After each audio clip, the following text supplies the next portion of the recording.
Hello, my friends, and welcome to Homeownership Day. Today I am in Newport Beach, California. This is lovely Newport Harbor behind me. My name is Angie Weeks. I'm with Berkshire Hathaway Home Services, California Properties, and I'm here to talk to you about how to become an automatic millionaire in Southern California and beyond. So, some of the most expensive properties in all of California are sitting here behind me.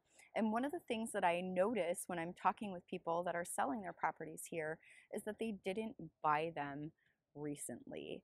So I'm going to talk to you today about some tips and tricks for long-term investing that's a safe way that you can build a legacy for your family without having to quit your job or change your career or anything like that. So keep listening and let's get into the good stuff. I want to commend you for taking time out of your busy day and schedule to learn more about what homeownership can do for your life and for your future. I'll be talking about The Automatic Millionaire Homeowner today, a book by David Bach. And before I get into that, I just wanted to say thank you to Orange County Young Professionals Network for putting on Homeownership Day and let you guys know that I am a certified delegate spokeswoman for NAWRB. Here's what the book looks like. Usually if we were in class together, I would be giving out copies of this at the end. So if any of you are interested in actually reading the book instead of just hearing my summary of the concepts within, don't hesitate to reach out to me. I'd be happy to send you an Audible or send you an Amazon.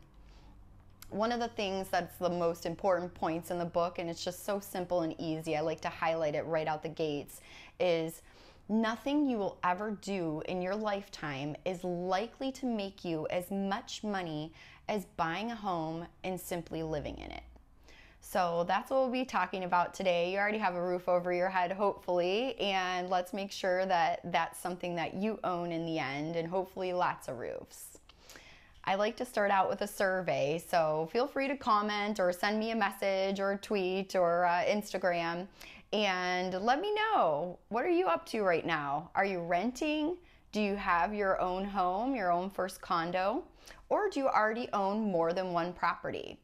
One of the mistakes that a lot of people in Southern California make is they say, oh, I can't get the size that I want, or I can't get my dream house. And I like to remind people that property ownership is like a ladder. You take steps up in that. You have to start somewhere, and your first house is never your dream house, especially when you're buying in Southern California, because we're one of the most expensive markets out there. Did you know that our median price for a home right now is $785,000? That's correct. It's a lot. So let me help you with some concepts to get in. One of the real estate realities that I want you to know is that the average homeowner is 46 times richer than the average renter. That's why I'm so passionate about homeownership and why I teach this session, because I want you guys to succeed. I want you to have a bank account. I want you to have options and be able to take vacations and possibly even take a job with a lower salary, because it's what you want to do. And you have these options always when you own a home. So let's get into the outline. If you haven't downloaded it yet, you can find it right here on our network. And the first fill-in is to start saving. We don't live in a saving society, and one of the things that the book mentions is that he calls it a latte factor. So whether you're buying Starbucks, or if you look at this this person, I found this graphic online, his latte factor was Chipotle. So I'm not sure what it is that you're spending anywhere from $3 to $8 a day on. We've all got something, but find your latte factor, recognize that, and see if you can start to accumulate some of the money that you were spending on that thing that you were just getting every day because you weren't thinking about it, but you didn't really need it, and put that into a dedicated savings account so that you can start on your way to homeownership or on your way to your first income property. So keep on saving. If you don't like to wait, I get it. I've got a few options for you there too. One is you can ask your family for gift funds. A lot of lenders nowadays will accept gift funds from your aunts, your cousin, your immediate family. So that's definitely a conversation that most competent realtors are happy to have with your family members. Usually grandma is very, very happy to help you get into your first condo. Another thing that you can do to boost it is to check with the city and the county or the state about programs that help with down payments. Certain income levels sometimes will have certain programs that are associated with them. I know that sometimes it's hard to think about these things and to reach out, but now that we have the internet, we can just Google. For example, there's a home affordable program in the city of Huntington Beach where you can get into an HB property, and a lot of other cities nearby have programs that can help you. So don't be afraid to check into programs. And then the third one is, have you considered crowdfunding a down payment? I actually used to work with a lot of first-time buyers, and this was my biggest problem. So what we did was we came up with a solution. It's a platform called Vow to Save. You can go to vowtosave.com and check it out. And it in essence connects with your PayPal account. You get a free website, and you can share that on social media and ask for little donations instead of birthday gifts or instead of wedding gifts or whatever it might be, things that are happening in your life. Your friends and family love to help to donate to get you into your happy place, you guys. So don't be afraid, whether you're doing the latte factor and doing the long way, or whether you're getting gift funds or a program with the community or a crowd fund with all of your friends. It's a great idea to get that down payment money saved sooner than later so that you can be having that time in the market instead of trying to time the market. Another way to do that is by automating your savings account. When you get your direct deposit every week or every couple weeks or every month, put, a portion into it. 10% is a good one to start with. And then also clear up your credit. We've got a great session here given by a nonprofit who can help you with great tips to improve your credit. And I encourage you to watch the session before you try to go do credit improvement on yourself. A lot of things that you think you should do when it comes to credit are actually counterproductive. So you don't want to shoot yourself in the foot, you guys. Make sure that you watch that session or go back for the rewatch. Our next step is to take action. You want to pre-qualify or pre-approve for a loan. Now with COVID, many properties, especially here in Southern California, you can't even get in the door unless you have a pre-approval on file. So it's really important to have that. In addition, make sure that you have a relationship with a realtor you trust. I always tell people, you go to a doctor, you have a dentist, all those things, you go to the same one. Those people and your financial advisor, right? They know what your goals are when it comes to your health or when it comes to, your finances. You want to make sure that you have a relationship with a real estate agent and a lender, and both of them know what your goals are for the long term. They will help you stay accountable to accomplishing your goals. So don't just call any realtor or on the app or whatever that you're looking at. Make sure that you call the one that you know and that you trust and that's going to work hard for you. There's a lot of great agents that are presenting here today and in the Young Professionals Network. I encourage you to make that relationship sooner than later. And then also be searching online. It's important to be on top of the market. Properties here in Orange County are going on an average of 26 to 29 days right now if they're below $1 million. So if you take a few days, you probably missed out on a property. Got to be checking in on a regular basis. And then also knowing and monitoring your credit score. There's a Credit Karma app, or I'm sure that the nonprofit will give you some great ways that you guys can monitor your credit. Sometimes mistakes come up on your credit report, and what we don't want is to find a new mistake on your credit report while we're trying to go through the loan process. Also, just always be ready, Keep your phone on, watch your texts, watch your alerts, and be ready to jump at the right opportunity, because one of the most important things is getting into the market if you don't own anything and finding a good deal if you're looking for your additional properties. So our next point, how do you get in? Well, you've got to save the down payment. You got to live within your means. I always love this little meme, don't go broke trying to look rich, act your wage. Southern California tends to have a problem with that. They're always trying to keep up with the Joneses. So don't be like that.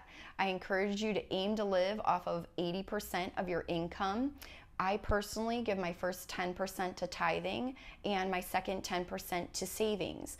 That way, I always have a little bit of cushion if anything happens, and I encourage you to do the same. If you get a pay cut, then it's not that big of a deal. You're already used to not living off your entire income every single paycheck. And then also, living within your means that you're paying one extra payment towards your principal each year.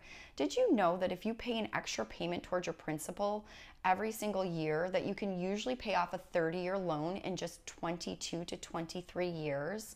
That's an amazing savings on interest, you guys. And the lenders don't always tell you that, but it is so important to just knock down that interest. Just because you're utilizing loans doesn't mean that you can't utilize them in the smartest way possible. Pay the least amount of interest possible. And then also, improve but don't over-improve. We do not need gold handles on all of our fixtures. We don't need diamond chandeliers.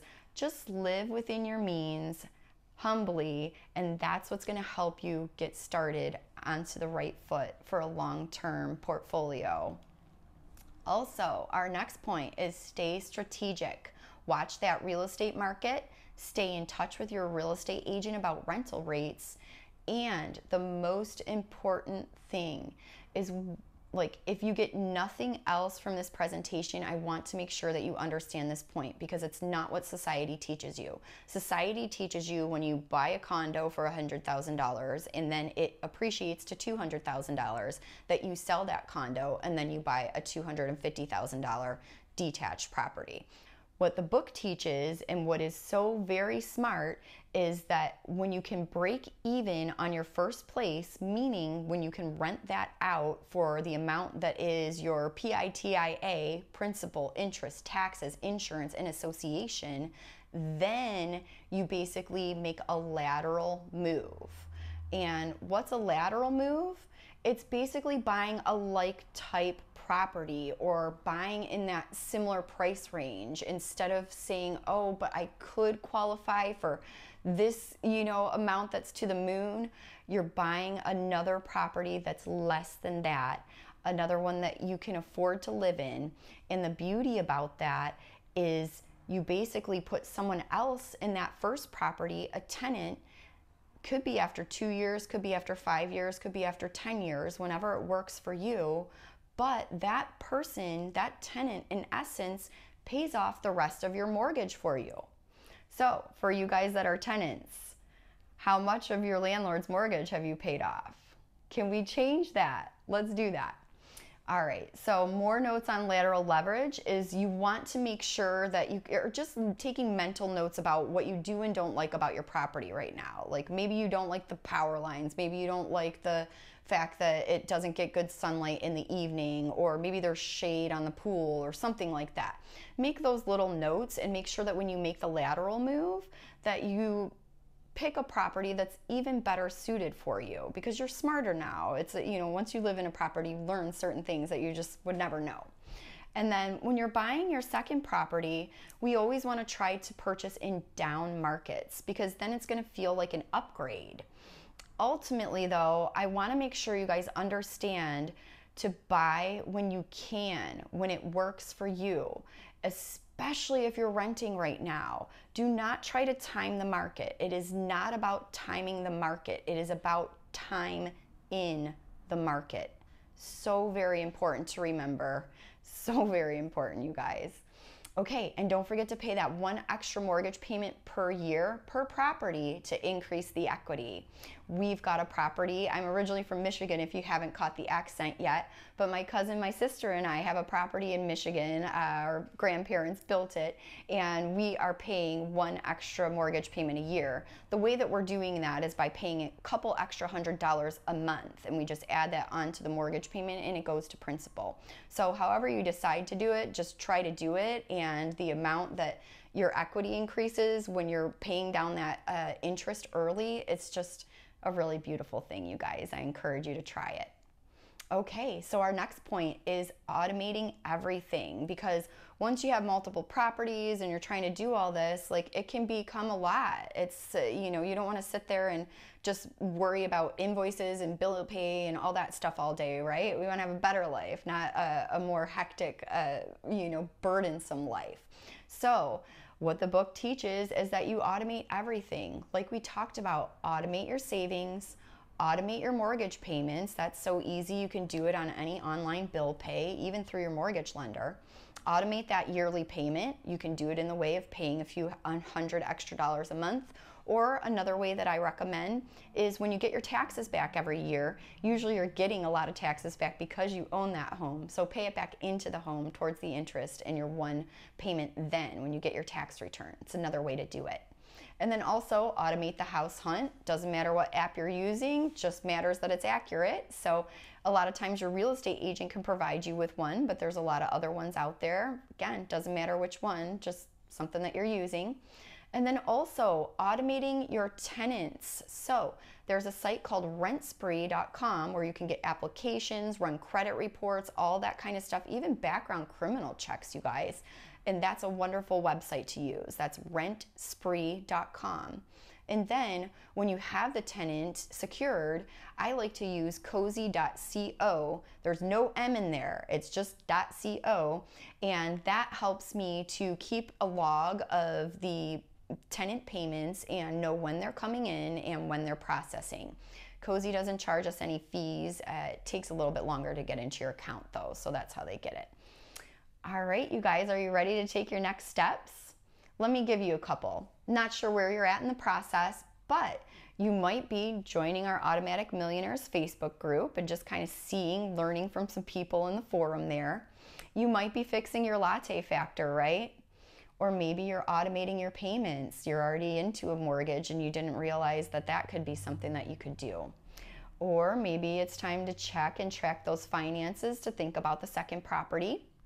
Maybe you got to talk to your trusted lender about having your pre-approval ready so that you can take action, or registering for a property search. Whatever it is, I encourage you to work your plan. I'm here for you. If there's anything I can help you with, don't hesitate to reach out to me, ping me on social, email me, whatever I can do to assist. One of the things that I absolutely adore about the Automatic Millionaire program is that it's flexible. You can choose whatever type of properties you want and build out your portfolio accordingly. The only thing that David Buck says is that you need 3 properties in order to truly become an Automatic Millionaire homeowner. However you decide to work that portfolio, whether you're doing long-term tenants or maybe Section 8 housing, or maybe you're doing vacation rentals, the Automatic Millionaire program can work for you. I wanted to give you just a quick peek into my homeownership journey and tell you how we've been working out our portfolio so that it fits our lifestyle and tailoring things so that they fill up my cup. So what we've been doing to implement the strategy is we like to travel. I don't know about you. And we also know that we live in an area that people like to travel to. So we actually rent out our properties as Airbnbs and stay in whichever one isn't rented at that particular point in time. We've got a couple of locations in Southern California, and when both of those are rented, we'll go stay on the boat. It's something that we're looking forward to in the future, planning on building a hip camp on the Michigan property on 10 acres. So I just wanted to tell you a little example of how you could work the program. We've tailored our model so that each property has the ability to pay for itself when we want it to. It's something that I encourage you to think about and to explore, because you can really have a better lifestyle off of owning property like this. I do want to mention that this did not happen overnight. My first property was purchased in 2007. I had to ride a down market and I held the properties. So make sure when you find a down market, I know we're all in an up one right now, but remember, It's only underwater if you sell it at that price. Hold. Hold on to your properties, and statistically speaking, in at least 10 years, you'll have a great amount of appreciation. I'm going to send us off with some of my favorite photos of Southern California, and I hope that you love it here just as much as I do.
I hope you enjoyed some of that beautiful Southern California scenery and know a little bit more about why I love living in California so much. If by chance California isn't your happy place, Don't forget to watch the rest of the videos here on homeownershipday.com or subscribe to our YouTube. And we'd be happy if you missed out on a state or if there was something that wasn't represented here this year that you'd like to know more about. We do this event yearly and we would love to provide the content that you're looking for. Don't hesitate to comment. Please connect with me. You can find all the avenues here, and best of luck to you on your homeownership journey. Please keep me posted on your success stories. Take care.